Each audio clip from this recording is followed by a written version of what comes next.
Right now at 10, the city of Madison is considering fines for restaurants that give out plastic straws. And a claim notice is filed by attorneys representing a teenager whose controversial arrest was caught on camera. And later, one of the biggest names in country music supporting a local farm tonight in Marshall. From the Channel3000.com Alert Center, this is News 3 Now at 10.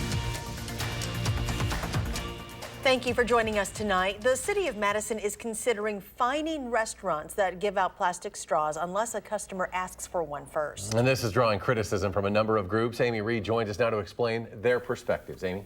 Yeah, this ordinance's whole purpose is to cut down on the amount of waste, particularly of single-use plastics in the city. It's a goal that every player we introduced tonight understands and even supports, but the way this ordinance does it is what some can't get behind. For some, it's best known for that slurping sound. But for many others, the plastic straw is a necessity. Bella Soba is the chair of the Disability Rights Commission. Often in restaurants, glasses are too heavy for a number of people, including me, and I rely on straws. And when they're not available, it's really detrimental. I can't use a beverage without straw. Tonight, she and others said people with disabilities having to ask the restaurant for the straw, which is what the ordinance would require, puts undue burden on them. Instead, they said the server should just be required to ask. And if restaurants could be penalized for handing them out, they worry about the availability at all. People with disabilities have several barriers being in the community, and this would end up being just another one. Currently, under the proposed ordinance, restaurants could face a large fine for violation, $200 for the first offense, $500 on the second, and $750 every time after.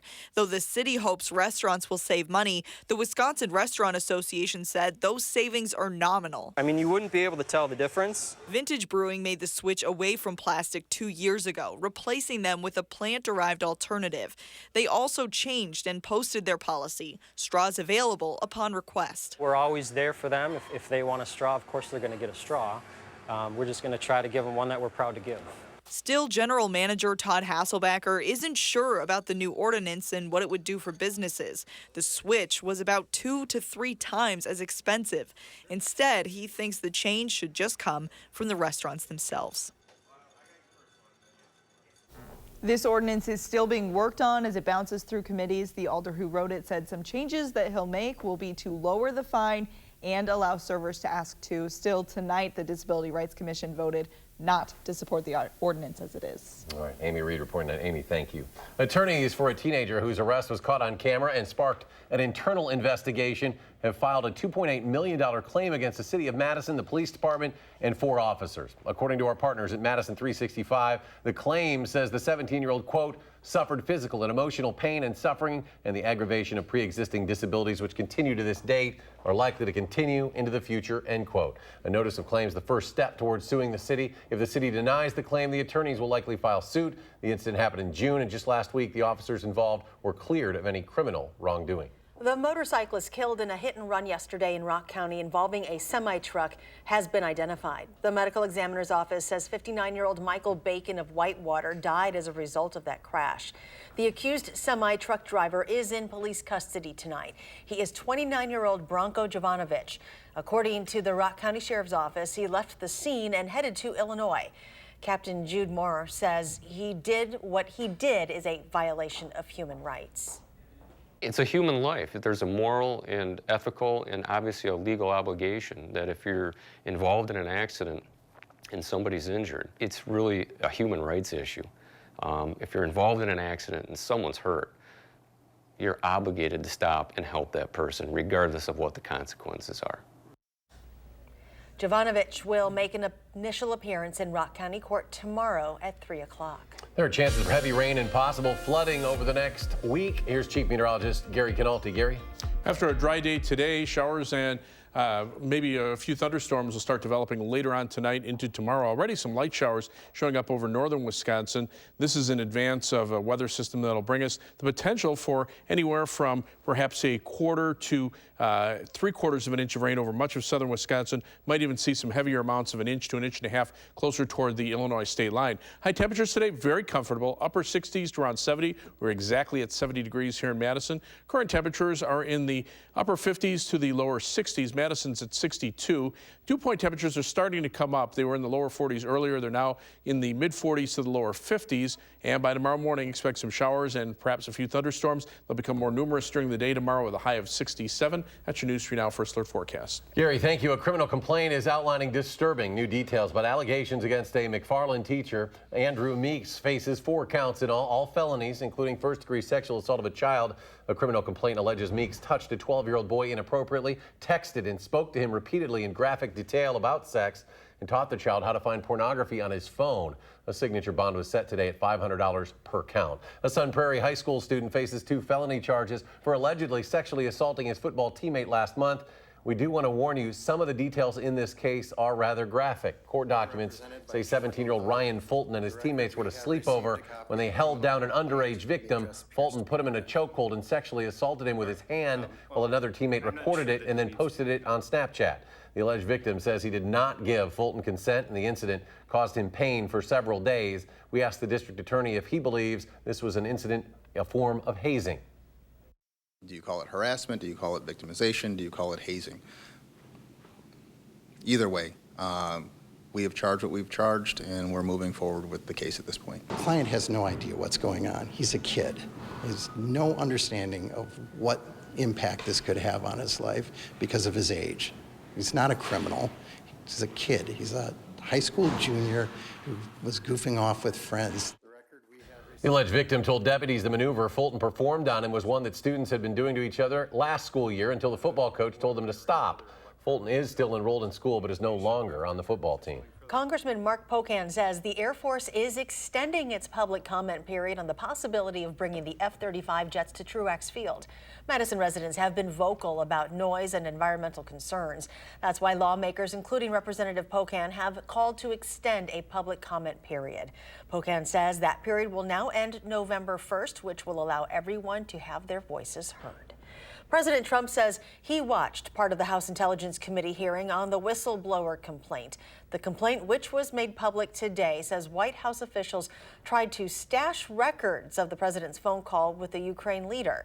The 9-page complaint accuses the president of, quote, among other things, pressuring a foreign country to investigate one of the president's main domestic political rivals, end quote. Republicans defending the president have seized on a portion of the complaint in which the whistleblower acknowledges not being a direct witness to most of the events. President Trump should be allowed to know who these people are because they're talking about impeaching him based on secondhand information. In audio obtained by the Los Angeles Times, President Trump at a fundraising breakfast said he wants to know who gave the whistleblower information and suggested that person may be a traitor. The New York Times reports the whistleblower is a CIA officer. Lights on the Eiffel Tower in Paris went out today in memory of former French President Jacques Chirac. Chirac dominated French politics for decades, serving as the French president from 1995 to 2007. He was found guilty in December of 2012 of abusing public funds as the mayor of Paris, but he served no jail time, and the saga did little to tarnish his image. Jacques Chirac died today at the age of 86. If you were downtown today, you may have noticed hundreds of pairs of shoes left outside the state capitol. The Center for Suicide Awareness holds its annual Empty Shoes Memorial, visualizing the impact of suicide across the state by presenting hundreds of shoes and military combat boots on the Capitol lawn, reflecting the number of people who died by suicide in just 1 year, just in Wisconsin. This is the 3rd year that the memorial has been assembled on the Capitol lawn. UW-Madison staffers are looking into how an unauthorized message appeared on a message board inside the education building. The Badger Herald reports the video message board showed an expletive in front of Donald Trump's name. UW spokesperson Meredith McGlone said in a statement to the Herald that they removed the message and that appropriate follow-up action is still being determined. A car crashed into a senior apartment facility overnight in northeastern Wisconsin. Police say a 48-year-old Kaukauna man drove into the complex and got trapped inside his car. Fire crews helped to remove him from the vehicle. Police say alcohol was not a factor in the crash, but speed was. 2 residents were in the apartment at the time, but were not injured. The Green Bay Packers playing in action tonight, playing in a bit of a shortened week. Thursday night football, Lambeau Field.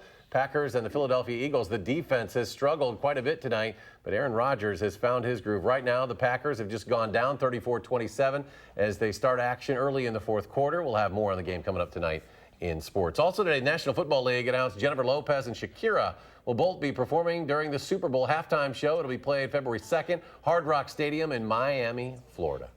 Luke Bryan's farm tour kicks off tonight at a local farm right here in Marshall.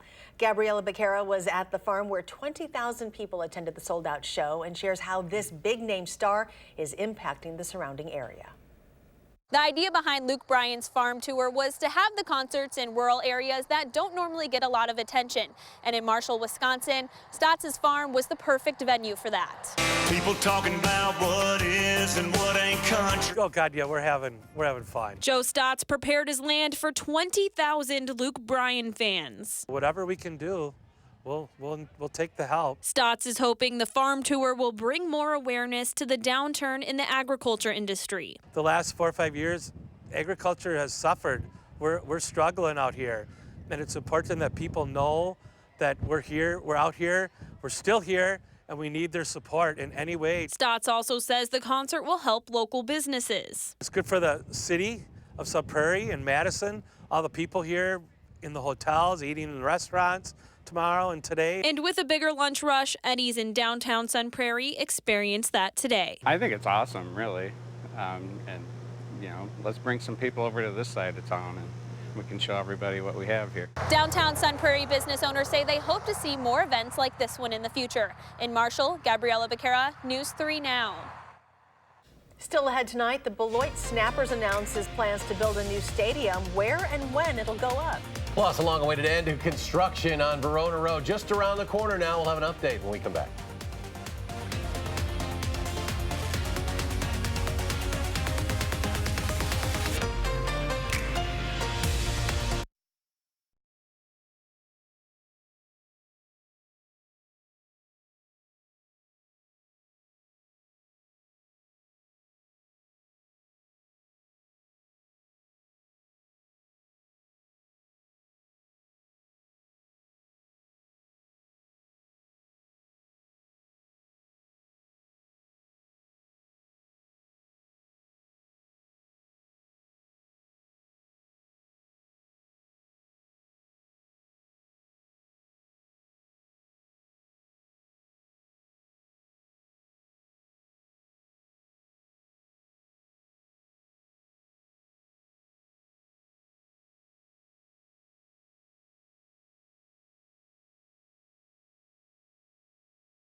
The Beloit Snappers are announcing plans to build a new stadium in downtown Beloit, and it will be under new ownership. According to a news release, the stadium's construction will begin next spring and have a total capacity of nearly 5,000 seats, including fixed seating and general admission areas. The release said the proposed site is 7 acres between the Rock River and Beloit Transfer Facility near the Beloit City Hall building. The Snappers have played at Pullman Field since 1982. The team also announced Studer Entertainment and retail founder Quint Studer, a Janesville native, will take ownership of the organization. The Centers for Disease Control is warning deer hunters to wear protective gear while field dressing this hunting season to avoid contracting tuberculosis.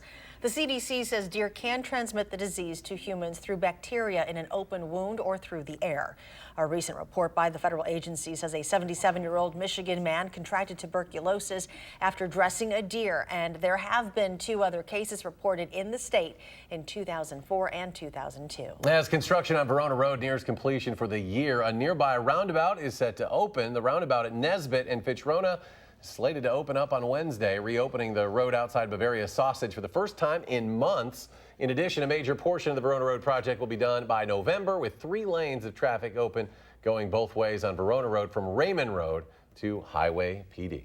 Chief Meteorologist Gary Canalti joins us now, and it was not a bad day, but tomorrow things are going to change. Already we're starting to see some rain developing up to the north, and that'll be in here probably by early tomorrow morning. So an alert day is in the forecast for tomorrow for the possibility for showers and thunderstorms. Still looking at rainfall amounts of about 1 inch to 1.5 inches, mainly south of Madison. That could lead to some localized flooding over areas that have seen too much rain already this month. You can see showers already starting to break out in northern Minnesota. These showers are a little bit closer to us, and eventually we'll start to see some flashes of lightning in there as they approach us later on tonight into tomorrow morning.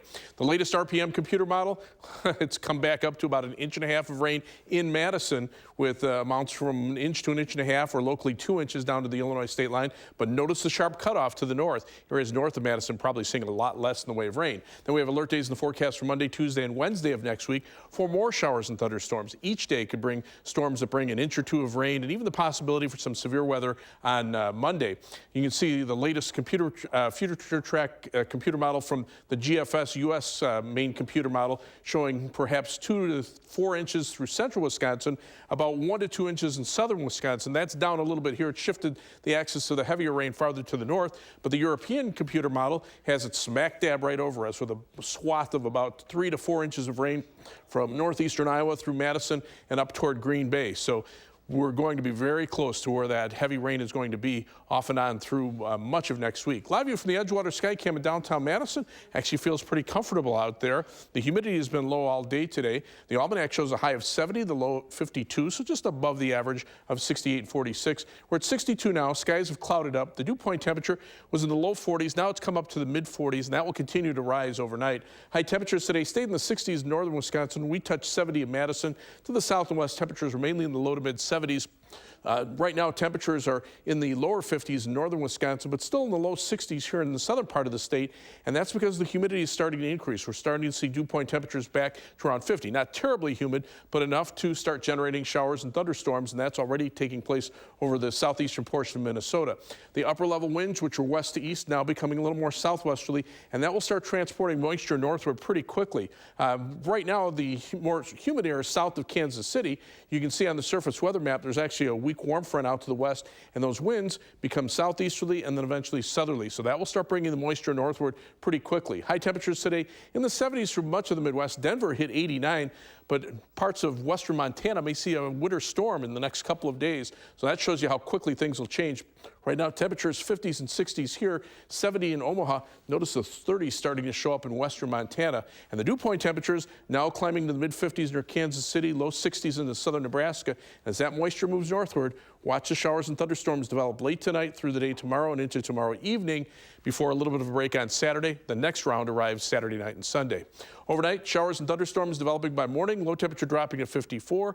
Tomorrow, a wet day, cloudy, breezy, showers, a few thunderstorms, high temperature at 67.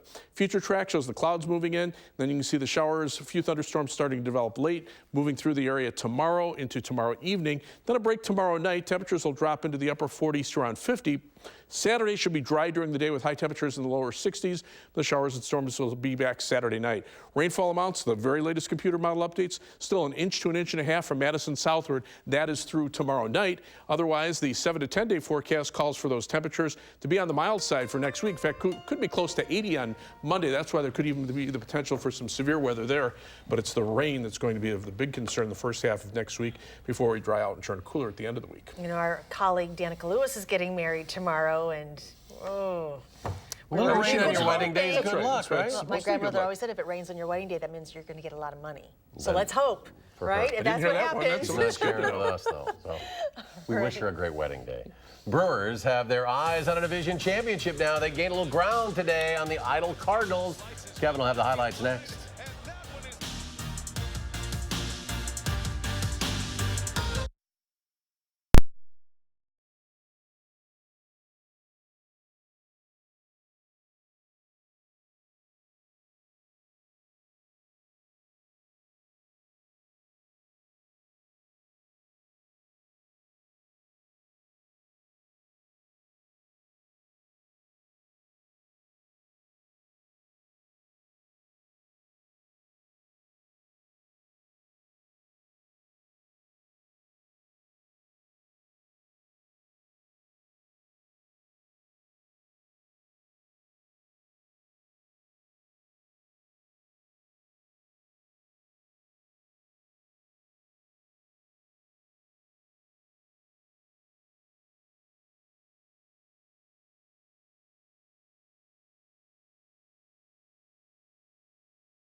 If you're watching me instead of the Packers game right now, I thank you and I love you. They're finishing up a stretch of 3 games in 11 days. Green Bay's offense has been hot and cold during their 3-0 start, and their defense leads the NFL with 8 takeaways. Tonight, a quick turnaround against the Eagles. Rules say I can't show you highlights yet because it's still going on.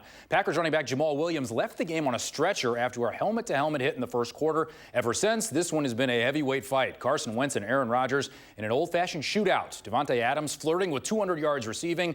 Jordan Howard has 3 total touchdowns for Philly. The Packers just missed on a 4th and goal from inside the 5.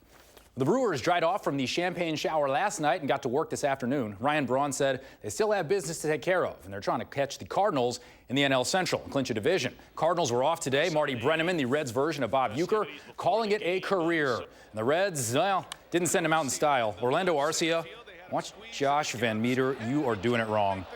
All 3 runs will score with 2 outs, and the Brewers take a 3-1 lead. The next batter is Ben Gamel. And when one comes your way, Mr. Van Meter, multiples will come your way. An RBI double made it 4-1. Long hair don't care. Josh Hader, 96 to end it. The Brewers win 5-3. That's 7 straight W's. They trail the Cardinals by 1 game in the NL Central. Playoff time in the division. Here's what you have. Pretty easy. The Cardinals host the Cubs for 3 games this weekend. The Brewers head to the Rockies to finish the regular season. The Nationals have Cleveland at home for 3 this weekend. Now, if there's a tie between Washington and the Crew, the wild card game is in Washington. Despite a minor cramping issue against Michigan, nothing slowed down Wisconsin running back Jonathan Taylor or the Badgers, especially themselves. Part of that is because they've cut down on pre-snap penalties and they're taking care of the football. Just 2 turnovers this season, none from Taylor, who had 10 in his first 2 seasons. Now the Heisman hopeful says he and his teammates are more focused on not beating themselves. Before you can even run the ball, you got to make sure it's secure. So that's #1 priority as any running back, and I don't care what school you're at. Ball security is #1. So, like I said, shooting yourself in the foot, that's another thing. Putting the ball on the ground, making sure you're protecting the ball, making sure you don't have any procedural penalties. Those are things that, you got to make sure are not even a question when you're playing. The back end of the Wisconsin defense will start thin. Safeties Eric Burrell and Reggie Pearson have to sit the first half after getting called for targeting against Michigan. Badgers head coach Paul Chryst isn't concerned about mixing the backups into the plan of defensive coordinator Jim Leonhard. That can be tricky if all of a sudden you've never played and now it's your first snap. So feel good with them there. And we're going to be tested and tested differently. And things are going to come up that you can't necessarily plan for, and that's where they've got to trust themselves and trust the plan and act on it. Penn State and Michigan State volleyball had a silent set. The crowd was quiet to honor International Week of the Deaf. Joni Parker, number 9 in white, had severe hearing loss when she was 4 and wears hearing aids in both ears. They did pump up the volume eventually, but pretty cool deal. Penn State won the match 3-0. One more break, and then we are back.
Gary's here with a final check. Already starting to see some showers develop out around La Crosse, so we could even see the rain in here a little bit earlier than expected. Temperatures right now are in the lower 60s from Madison westward, where there's a little more cloud cover, in the 50s to the east. Those dew point temperatures not particularly high, but they're higher than they were before. So expect showers and thunderstorms tomorrow. Some of that could have heavy rain, and then also possibility for some heavy rain Monday, Tuesday, and Wednesday of next week. And thanks for joining us for News 3 Now at 10. Do something good, and we'll see you back here tomorrow.